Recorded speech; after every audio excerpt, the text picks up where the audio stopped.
Hello, my name is Ben Sager, and this is the Adopted Asian American. 大家好，我叫大清风. And today we are sitting here with my good friend and older sister, Lee. And Lee and I met through a mutual friend, and she can talk a little bit more about that in herself. Hi. Uh, She says so quietly. sorry. Okay, let me speak into the mic. That's not a mic. Okay. Yeah. We have a friend named Amy who is also on this channel, and you can find her video separately. But she actually introduced us. She met Ben at a beer and wine garden and learned that he was adopted. And then she said, "Oh, I have a colleague who's adopted, me." And and she said, "Oh, I've got to connect you two." And so we're very grateful to Amy because we have a very unique friendship where we are able to talk about things that we can't really relate to other people about a lot. So Yeah. What would you classify our friendship relationship as? little annoying brother, big annoyed sister. I would take away the annoying part. Sometimes I can be a brat. So I'm sure all of the viewers at home want to know exactly what your background is and kind of talk a little bit and briefly about that and your experiences here in America. Gotcha. Yeah. So I'm Chinese adopted, obviously, and duh. Okay. But I was adopted into a white family, Caucasian. I have two older sisters who are my parents' biological children. So I think they're like Irish, but mostly it's kind of a mix of all kinds of white genes. And so my parents' white older sisters, and there's me, the adopted final child. My experience growing up was pretty great, honestly. I mean, I have great friends and great family, and mostly white when I look back on it. But I do have adopted friends who were adopted at the same time as me, so I got to have a bit of that kind of communal Sure. sense. But I don't think that I got to really explore my identity as an adoptee until adulthood. So Yeah. Yeah. For me, it was growing up in really rural white America and having a hard time with finding friends and stuff like that. But we were able to talk and like connect over the shared experiences as well as the differences. And the viewers also don't know, but you're actually my channel manager.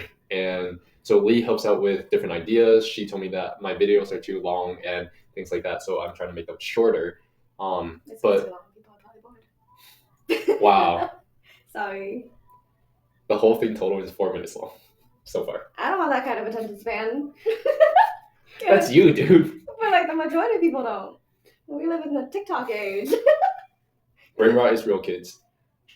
Do you have any advice or any input as in minority adoptee in a transracial situation, transracial adoptee situation? I mean, do you have any input or any advice?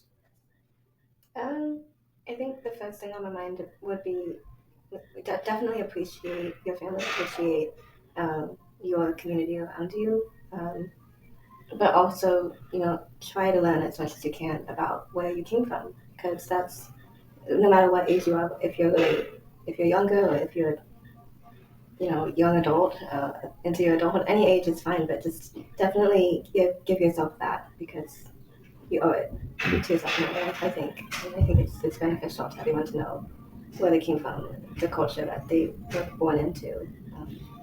Yeah. Something I 100% wholeheartedly agree with. Something that I strongly advocate as well. And I'm sure my viewers and readers understand that. And last question before we go, because apparently we all have short attention spans, is what does what does ACS stand for? I know that it's actually already a thing that pre-existed us, but it was really from this terminology that we created our short skits based off of. Oh yeah, so our shorts are labeled as ACS.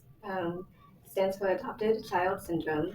And I think I threw it out there jokingly, like, oh my goodness, yeah, we have adopted child syndrome. And it's actually a thing. It's not like a professional or legit It's not diagnosis. diagnosed. Yeah. But it is definitely something that there's limited research on, and it's valid. And how does it relate to our short skits?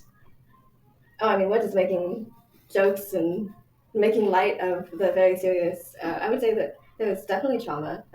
My therapist will talk about that all the time with me. I just had a session this morning talking about the trauma correlated to being abandoned Yeah. by our birth parents. Yeah. Especially that bond with our birth mothers that's broken, and it's kind of a mystery. So there's definitely trauma there. Yeah. And again, if you guys haven't seen my last video, that's what my last video is about: is feeling abandoned, lost, alone. But learning a way to deal with it.